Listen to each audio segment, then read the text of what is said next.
22 जनवरी 2024 का दिन था जब अयोध्या के राम मंदिर की प्राण प्रतिष्ठा पूरे देश ने एक त्योहार के तरीके से मनाई थी। 500 से भी ज्यादा वर्षों के बाद में अयोध्या में भव्य राम मंदिर का निर्माण हुआ था। बहुत ही लंबे समय तक के कोर्ट में केस चलने के बाद में राम मंदिर का फैसला हिंदुओं के पक्ष में आया था और इस बीच में ना जाने कितने सारे लोग जो हिंदू धर्म को मानते हैं, जो सनातन धर्म को मानते हैं, राम मंदिर के निर्माण के लिए अपनी जानों की आहुति दे दी।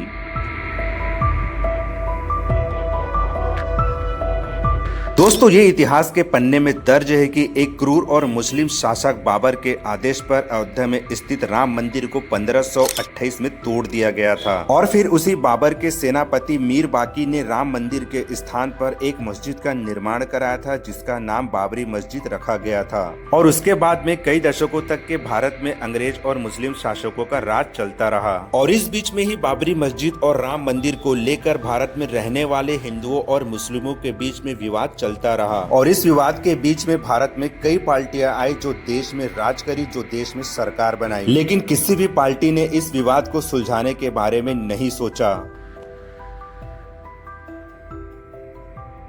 फिर आया 30 अक्टूबर 1990 का वो दिन जिसकी सच्चाई जानकर आपके रोंगटे खड़े हो जाएंगे। जब जब राम मंदिर की चर्चा होगी तब 1990 में हुए अयोध्या में गोलीकांड और 1992 में हुए बाबरी विध्वंस का जिक्र जरूर होगा। पहली बार 30 अक्टूबर 1990 को कार सेवकों पर चली गोलियों में 5 लोगों की मौत हो गई और इस घटना के बाद अयोध्या से लेकर देश का माहौल पूरी तरीके से गर्म हो गया। इस गोलीकांड के 2 दिन बाद ही 2 नवंबर को हजारों कार सेवक हनुमानगढ़ी के आसपास पहुंच गए। जिस समय यह शर्मनाक घटना अयोध्या में हुई थी तब उत्तर प्रदेश में एसपी मतलब समाजवादी पार्टी की सरकार थी और मुख्यमंत्री के रूप में मुलायम सिंह यादव मुख्यमंत्री थे। कहा जाता है कि कार सेवकों पर गोली चलाने का आदेश मुलायम सिंह यादव के द्वारा ही दिया गया था और इस दौरान सैकड़ों कार सेवक इस गोलीकांड में मारे गए थे और कई कार सेवकों को सरयू नदी में पत्थर से बांध कर फेंक दिया गया था। और इन सब घटनाओं को याद करके आज भी अयोध्या वाले सहम जाते हैं, डर जाते हैं।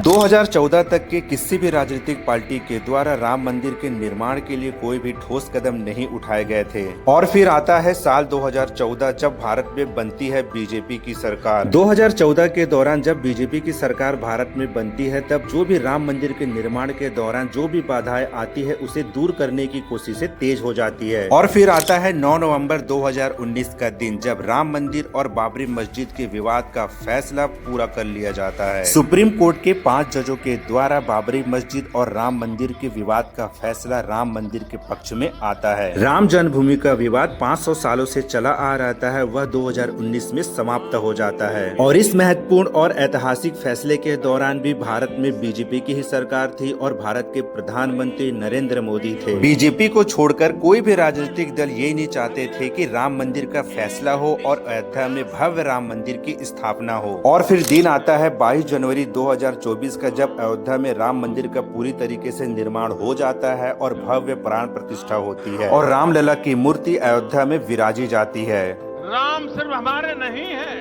राम तो सबके हैं।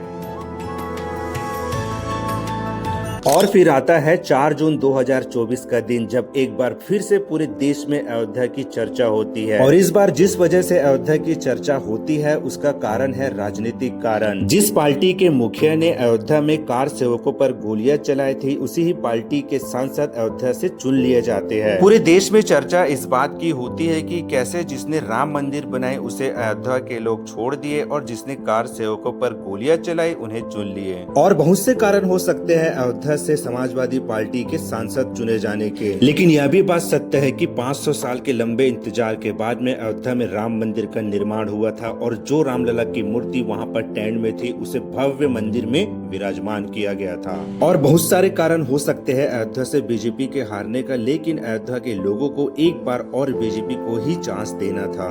अगर राम को अयोध्या वासियों ने ठुकराया है तो राम भी उनको ठुकराएंगे। उनको कैसे हरा दिया जो 90 के दशक की वो शाम जब लाखों की संख्या में राम भक्तों को, साधु संतों को यहाँ गोलियों से बूंद दिया था और उन्हीं को जिता दिया। चीन और पाकिस्तान के एजेंट भी यहाँ लगे थे हराने के लिए। निजी स्वार्थ कहीं लग गए होंगे।